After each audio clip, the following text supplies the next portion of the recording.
오늘장 양대 지수 소폭의 상승입니다. 우리보다 일본장이 조금 더 나은데요. 0.5%가량의 일본 니케이 225 지수 상승 나오고 있고 우리 코스피는 2680선 계속 두드리고 있는데요. 그 가운데 종목들의 움직임에서는 오늘 바이오주 사상 최고치 나오고 있죠. 알테오젠, 유한양행 우선주, 어제 한국화장품제조가 사상 최고였고 제닉이 오늘의 또 강세가 나타나게 되면서 주목받고 있습니다. 금융주에 대해서 외국인 기관 사고 있는데 DB금융투자도 고점 경신합니다. 자, 오늘 장의 유가증권 상승률, 하락률, 상위 종목 짚어보도록 하겠습니다.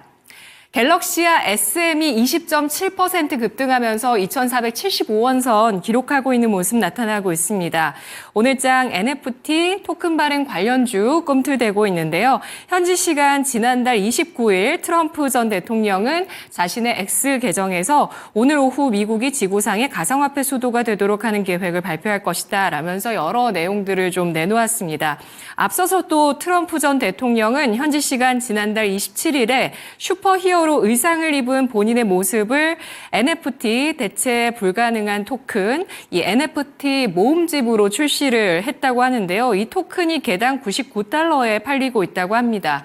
외신에 따르면 트럼프는 NFT에 대한 그 이미지 라이선스로 720만 달러, 약 96억 원을 벌어들였고 또 최소 100만 달러, 약 13억 원 정도의 이더리움을 보유하고 있다고 하는데요. 이 지난달 말에 나왔던 소식이긴 합니다만 오늘 NFT 관련주 들썩이고 있어서 이 내용 좀 가지고 와봤고요. 유한양행 우선주가 17%, 유한양행도 오늘장 상승 나타내고 있습니다. 우선주는 사흘째 랠리로 사상 최고치인데요. 지난달 20일 미국 FDA로부터 비소세포 폐암 치료제 렉라자의 승인을 받게 되면서 국산 항암제가 미국 FDA 승인 처음 받게 됐습니다. 이후에 주가 상승 추세가 이어지고 있고요. AMP가 16%까지 상승을 기록하고 있는데 특별한 이슈는 없고요. 이 기업은 주문 생산 PCB 기업입니다.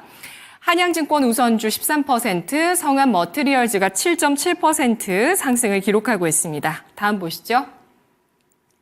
유가증권 시장 상승률 상위 종목 대한유화, 오늘 화학주 가운데 이 종목의 강세, 그리고 지주사 LG의 강세 7%로 각각 돋보이고 있습니다. 한농화성 전고체 배터리 관련주 7.3% 재차 오르면서 2850원 선 기록하고 있고요. 금호석유도 6% 넘게 상승하면서 석유화학 대형주들 움직이고 있습니다. 삼성물산 6% 플러스 기록하고 있는데요. 앞서서 밸류업 관련주로도 분류가 되고요. 또 오늘 증권사에서 신재생 에너지 강점 분석이 나왔습니다. KB증권에서 수소, 태양광, SMR 등 신재생 에너지는 전통 에너지 영역과 달리 사업 개발과 금융 역량이 중요한데 건설과 상사 부문을 보유한 삼성물산이 차별적인 강점을 갖고 있다라고 분석을 했습니다.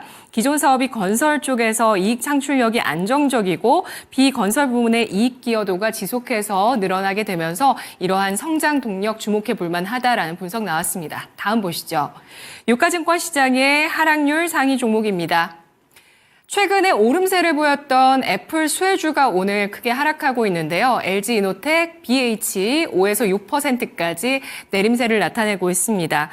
아이폰 16 출시 날이 이제 오는 10일로 다가오고 있는데 이날에 중국의 화웨이도 신제품을 출시하면서 맞불 전략을 펼 것이라는 전망이 나오고 있습니다. 이에 따라 애플 수혜주가 조정을 받고 있고요. 아센디오가 5.7%, EM플러스, NC소프트 4% 넘는 조정 나오고 있습니다. NC소프트 18만 4,300원에 거래되고 있습니다. 다음 보시면 삼부토건도 올라와 있는데요. 9거래일 연속의 약세에 이어지고 있고 또 어제는 불성실 공시법인 지정 소식까지 나오기도 했습니다. 그리고 LG 디스플레이, 기아, 현대차, 녹십자 같은 각 IT, 자동차, 제약의 대형주들 2에서 3% 하락, 경동나비엔 3% 조정인데요. 오늘 김영일 전문가 만나보겠습니다. 전문가님 안녕하세요. 네, 반갑습니다. 김영일 전문가입니다. 네, 유가증권 시장 어떤 종목 꼽아볼까요? 네, 일단은 오늘 개별주 중에서 가장 좋은 상승률을 보여주고 있는 이제 ST에 관련된 종목들 한번 보면 좋을 것 같습니다. 지금 이제 갤럭시아 SM, 그 다음에 이제 뭐 갤럭시아 머니트리, 뭐 그 다음에 뭐 K옥션 등등 해서 관련주들 상당히 크게 뛰어오르는 모습이 나타나고 있습니다. 이번에 토큰 증권 개정안이 이제 또 내주에 발표가 된다라고 이야기가 나오게 되면서 지금 이제 또 새롭게 이 개별주에 대해서 이 가능성이 또 생겨나는 쪽이 지금 현재 이 STO 관련된 종목군들이 아닌가라고 생각이 됩니다. 지금 보게 되면은 갤럭시아 SM이나 혹은 갤럭시아 머니트리 같은 경우에는 이미 이제 일전에 어느 정도 상승률이 좀 나왔었기 때문에 매물대가 조금 두터운 모습을 확인을 할 수가 있거든요. 근데 지금 보게 되면 뭐 K 옥션이나 혹은 이제 이 서울 옥션 같은 경우에는 어느 정도 이제 매물대가 상대적으로 좀 덜한 모습을 확인을 할 수가 있어서 추가 상승에 대한 가능성은 우리가 또 생각을 해볼 수가 있지 않나라고 생각을 하고 있습니다. 여기에 더해서 지금 이 K 옥션이나 뭐 서울 옥션, 뭐 그다음에 갤럭시아 머니트리, 갤럭시아 SM 등등 해서 지금 현재 비트코인 관련된 종목들 있잖아요. 여기에 조금 더 이제 범위를 넓혀서 뭐 이제 이 하나투자증권이라든지 이러한 종목들, 지금 이제 가상화폐 관련된 종목들에 대해서는 우리가 9월달, 10월달에는 또 한번 꾸준하게 지켜볼 필요성이 있을 것 같습니다. 최근에 이제 해리스와 그 다음에 또 트럼프 간의 이 지지율 싸움이 이제 또 계속해서 진행이 되고 있는데, 최근에 해리스가 이제 또 이제 미국판 금투세에 대한 이야기를 하게 되면서 마찬가지로 해리스 같은 경우에도 상당히 이제 또 이 지지율이 조금 흔들리고 있다라는 이야기가 나타나고 있죠. 그러니까 미실현 자본소득을 포함을 해서 총 이제 이 25% 세금을 부과하겠다라는 이야기가 나오게 되면서 미국 같은 경우에는 우리나라는 부동산이지만 미국은 완전하게 주식이잖아요. 자산가들이 대부분 이제 주식 쪽에 투자를 많이 하는데 이 부분에 대해서 이제 세금을 또 이제 크게 부과를 한다라는 이야기가 나왔기 때문에 결론적으로 또 이제 지지율이 어느 정도 흔들리고 있다라는 이야기가 나왔습니다. 즉 11월 대선 결과까지는 계속해서 또 양 후보 간에 또 이러한 이 엎치락 뒤치락하는 움직임이 나올 수가 있기 때문에 트럼프의 가장 대표적인 또 이제 수혜주가 가상화폐 종목이라고 봐야겠죠. 지금 계속해서 이제 트럼프가 가상화폐에 대한 이야기, 뭐 제2의 안전자산으로 만들겠다. 그 다음에 또 이제 이 케네디 후보하고도 또 이제 결론적으로는 단일화한 것이 가상화폐에 대한 또 모멘텀이 저는 가장 크다라고 생각을 하고 있거든요. 그렇기 때문에 가상화폐 관련주에 대한 부분은 우리가 대선까지 또 꾸준하게 한번 지켜볼 필요성이 있다라는 점 생각을 해주시면 될 것 같고, 그 다음에 이제 현대차 한번 이야기를 해보면 좋을 것 같습니다. 오늘 이제 현대차, 뭐 그 다음에 뭐 반도체들 같은 경우에도 전체적으로 좀 하락하는 그런 모습이 나타나고 있습니다. 그러다 보니까 지금 이번 달에 이제 매력도가 과연 어디에 쏠릴 것인가를 계속해서 여러분들이 생각을 해주셔야 될 것 같아요. 현대차 같은 경우에 지금 이제 최근에 반등이 상당히 좀 잘 나왔었잖아요. 그러다가 이제 이 금리 인하에 대한 부분에 대한 이야기, 그 다음에 이제 또 원화가 강세를 조금 띠게 되면서 현재 이제 수출에 관련된 종목들이 어느 정도는 또 이제 조정이 나오고 있는 모습을 확인을 할 수가 있습니다. 그래서 금리 인하에 대한 부분이 결론적으로는 또 이제 이에 대해서 계속적으로 타격이 나타날 수가 있기 때문에 지금 현재 시장에서 여러분들이 다가오는 이슈에 대해서 강세를 볼 수 있는 종목이 무엇인가에 계속해서 집중을 해주셔야 되지 않을까 생각이 돼요. 지금 보게 되면 현대차 같은 경우에 최근 약 한 4거래일 동안에 오늘 포함해서 연속적으로 지금 차익 실현이 나타나는 모습을 확인을 할 수가 있거든요. 그러면 현재 구간을 지지를 하지 못한다라고 했을 때는 추가적으로 하락을 했다고 또 다시 한번 올라올 수 있는 그림이 나타날 수가 있는 것이기 때문에 지금 현재 시장은 완전하게 개별주에 집중을 하고 있고 무언가 이제 이 대형주보다는 확실하게 이제 저점에서 새롭게 올라올 수 있는 개별주 쪽에 좀 집중을 하고 있구나라는 부분을 여러분들이 파악을 하고 갈 필요성이 있을 것 같습니다. 대형주 같은 경우에도 이따가 이제 거인의 시선 시간에 또 이제 상세하게 말씀을 드릴 테지만 2차전지 쪽에 조금 이제 수급이 많이 쏠려 있는 모습을 확인을 할 수가 있거든요. 그렇기 때문에 9월달 같은 경우에는 확실하게 다가오는 이슈에 대해서 우리가 집중을 할 필요성이 있다라는 점, 다가오는 이슈에 대해서 수혜를 받을 수 있는 종목들과 그렇지 않은 종목군들을 구별을 해서 확실하게 새롭게 올라올 수 있는 개별주 쪽에 집중을 하는 것이 굉장히 중요하다라는 점을 생각을 해주시면 좋을 것 같습니다. 네, 미실현 자본소득에 대해서 25% 세금 이야기 해리스 측에서 나오게 되면서 트럼프 쪽으로 좀 더 유리하게 흘러가고 있다는 점, 오늘 비트코인 관련주 STO 정책도 좀 더해지면서 오늘장 강세를 띠고 있는 모습인데요. 갤럭시아 SM 짚어주셨고요. 또 원화 강세 속에서 코스피의 대형주들 약세 기조가 뚜렷해지고 있다라는 점도 짚어봤습니다. 현대차 인베스터 데이가 고점이었고요. 이후에 차익 실현 매물이 계속해서 나오게 되면서 시장에서는 중소형주, 낙폭과대주에 대한 관심이 더 높다라는 점 확인을 해봤습니다. 이어서 코스닥 가보도록 하겠습니다. 코스닥의 상승률 상위 종목 가운데 STO 관련주의 강세가 눈길을 끌고 있는데요. 핑거가 상한가 들어가 있고요. 아래쪽에 뱅크웨어 글로벌도 역시 크게 상승세를 보여주고 있습니다.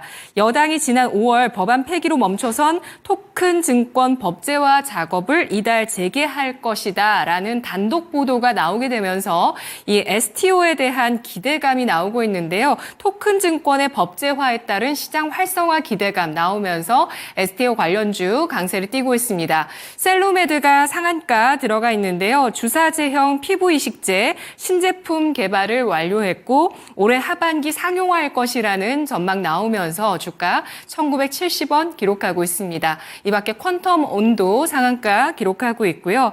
그리고 CNH 21%, 유라클이 21%까지 상승세를 기록하고 있습니다. 다음 보시죠. 아이비정웍스가 18.75% 상승하고 있는데요. 스펙 합병으로 코스닥 시장에 상장한 첫날 장 초반에는 더 강세를 보였지만 윗꼬리를 현재 달고 있습니다.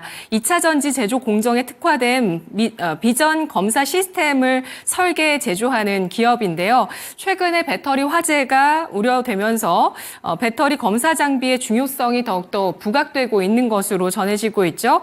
머신 비전 기반의 2차 전지 검사 시스템 더 고도화하면서 글로벌 배터리 안정성에 기여하겠다라고 회사 측에서 밝혔는데요. 스펙 합병으로 또 코스닥의 모습을 드러냈습니다. 인벤티지 랩이 18.8%까지 강세를 보여주고 있는데 오늘 비만 치료제 관련주 움직이고 있고 이 종목은 또 증권사 분석으로 부각을 받고 있습니다. 빅파마와 비만 치료제 공동 개발 논의를 할 것이다라는 증권사 분석 내용 주목을 받고 있고요. EV 첨단 소재, K옥션, 이지트로닉스 14에서 18%까지 강세를 띠고 있는 모습 나타나고 있습니다. NFT, STO 그리고 배터리 관련주들 상승세에 띄고 있고요. 코스닥의 하락률 상위 종목에서 보시면 AT세미콘이 오늘 급락 상장 폐지 결정 난 종목이죠. EN셀이 13% 하락하면서 CDMO 또 그 난치성 희귀 질환 신약 개발하는 기업인데 최근에 계속 잘 올라가다가 투자 경고 종목 지정 이후에 약세로 전환됐습니다. 한울소재과학, 한빛소프트, 오토엔 등이 8에서 9%까지 하락하고 있습니다. 다음 보시죠. TDS팜 8%까지 하락하고 있고요. DXVX 비만 치료제 관련주 7% 하락, 폴라리스 AI, CU박스는 또 보안주 쪽인데요. 6.8%, 6일 CNS가 6%까지 조정받고 있습니다. 코스닥의 종목 볼까요, 전문가님? 네, 일단은 현재 코스닥에서 또 가장 좋은 상승률을 보여주고 있는 것이 바로 비만 치료제입니다. 최근에 비만 치료제 같은 경우에는 제가 이제 블루엠텍 예로 들어드리면서 블루엠텍보다는 후발주자를 보시는 게 좋을 거다라는 부분을 또 이제 많이 말씀을 드렸었죠. 그러니까 비만 치료제 같은 경우에는 지금은 이제 개별주로 움직이고 있는 상황이 되었는데 블루엠텍 같은 경우에 먼저 수급을 잘 받아줬기 때문에 굉장히 좋은 탄력을 받아줬고 현재 고가 부근에 있기 때문에 블루엠텍보다는 다른 후보주들을 보시는 게 좋을 것 같다라는 부분을 설명을 드렸었습니다. 그러면서 이제 오늘 보게 되면 인벤티지랩, 그다음에 샤페론, 그리고 올릭스까지 해가지고 비만 치료제 관련된 종목군들이 또 일제히 상승이 나오는 모습을 확인을 할 수가 있는데 말씀드렸듯이 비만 치료제 같은 경우에는 하반기까지 계속해서 다루어질 수 있는 이슈라고 보셔야 됩니다. 지금 계속해서 이제 이 실적에 대한 기대감들, 그다음에 추가적으로 미국 쪽에서 또 임상에 대한 부분이 예정이 되어 있는 상황이라서 비만 치료제 같은 경우에는 하반기에 또 꾸준하게 이슈화 될 수 있는 종목군이다라고 생각을 해주셔야 될 것 같거든요. 그래서 여기서 이제 끝일 것이냐라고 하면 지금 이제 인벤티지랩도 그렇고요. 전체적으로 최근에 들어갔었던 수급들이 또 아직까지는 다 빠졌다라고 보기에는 힘들 것 같습니다. 오늘까지 해가지고 또 추가적으로 물량이 밀어 넣어지는 모습을 확인을 할 수가 있었기 때문에 지금 현재 비만 치료제 같은 경우에는 충분히 추가적인 상승을 기대하고 우리가 접근을 노려봐도 무방하다라는 점 생각을 해주시면 좋을 것 같습니다. 이외에 이제 오늘 인벤티지랩이 좀 대장이고 그다음에 샤페론이나 혹은 또 이제 이 따라가는 종목들이 좀 생겨나고 있기는 한데 다만 이제 이러한 종목군들을 봤을 때 지금 현재 이제 물량 자체가 다른 이제 인벤티지랩 대비해서는 그렇게 크게 들어가고 있다라고는 생각이 되지 않거든요. 그래서 일단 지금 현재 비만 치료제 같은 경우에는 인벤티지랩을 대장으로 보고 2등 정도를 이제 올릭스 정도로 보면서 추가적인 상승에 대한 기대감을 충분히 가져갈 수 있을 만한 섹터니까 하반기까지 우리가 한번 꾸준하게 또 지켜보자. 라는 부분 안내를 드려보도록 하고요. 자, 그 다음에 이제 반도체 쪽, 지금 계속해서 약세를 이어나가고 있습니다. 지금 최근에 이제 뭐 수출에 대한 부분이나 혹은 이제 계속해서 이제 이 엔비디아에 대한 우려감들 뭐 이런 부분들로 인해서 추가적으로 이제 조정이 계속해서 나타나고 있는 모습이죠. 그래서 테크인 같은 경우에도 일전에 한번 반등이 나온다라고 했을 때 5만 원 구간에서 추가적으로 상승이 나오지 못하면은 조정이 나올 수 있다라는 부분을 또 언급을 드렸던 기억이 나는데 일단 반도체 같은 경우에는 9월 달에는 접근을 생각을 하지 않으시는 게 좋습니다. 예전에도 한번 이제 언급을 드렸지만 반도체는 지금 현재 상황에서 결론적으로 반등에 대해서 기대해 볼 만한 것은 이 3분기 실적이 아닐까라고 생각이 되거든요. 결국 2분기 실적이 잘 나왔음에도 불구하고 엔비디아가 이번에 이 서프라이즈가 나타나지 않게 되면서 이러한 기대감들이 또 이제 우려감들로 바뀌고 있는 상황이기 때문에 이러한 분위기를 반전을 시키기 위해서는 저는 3분기 실적이 나타나고 나서 3분기 실적이 잘 나오고 그에 따라서 그래도 반도체 잘 살아있구나 라는 인식이 시장에 나타나야 어느 정도 반전을 꾀할 수 있지 않나라고 생각을 합니다. 다만 지금 현재 상황은 아직까지 우려감들을 계속해서 반영을 하고 있는 상황이기 때문에 뭐 신규 매수나 추가 매수에 대한 부분은 아직까지는 진행을 할 만한 구간은 아닌 것 같아요. 조금 더 확실하게 바닥을 잡고 주가가 좀 끌어올려질 수 있을 만한 구간까지 기다려야 되는 구간이 아닌가라고 생각이 됩니다. 그렇기 때문에 일단은 뭐 지금 이제 삼성전자나 SK하이닉스, 그다음에 소부장 전체적으로 마찬가지입니다. 현재는 접근할 만한 구간이다라기보다는 확실하게 지지 구간에서 지지를 받아주는지 먼저 확인을 해주셔야 되고 접근할 만한 구간은 3분기 실적이 어떻게 나오는지를 확인하시고 나서 접근할 만한 구간이 나올 수 있다라는 점 생각을 해주시면 좋을 것 같습니다. 자, 그리고 이제 오늘 아마 2차 전지에 대한 궁금증도 상당히 또 이제 많으실 것 같은데 2차 전지에 대한 부분은 또 이따가 거인의 시선 시간에서 상세하게 또 한번 말씀을 드려보도록 하겠습니다. 네, 비만 치료제 하반기 내내 가져갈 키워드로 그간 꼽아주셨는데요. 지금 대장주 인벤티지 랩이라고 판단하고 있고 2등주 올릭스라고 보고 있습니다. 반도체는 모건 스탠리에서도 3분기 피크아웃 가능성 얘기를 했던 만큼 3분기 실적 발표 이후에 대응 필요하겠다라는 전략 세워주셨고요. 분석 잘 들었습니다. 전문가님. 네, 감사합니다. 고맙습니다. 김영희 전문가의 랭킹 업앤다운이었습니다.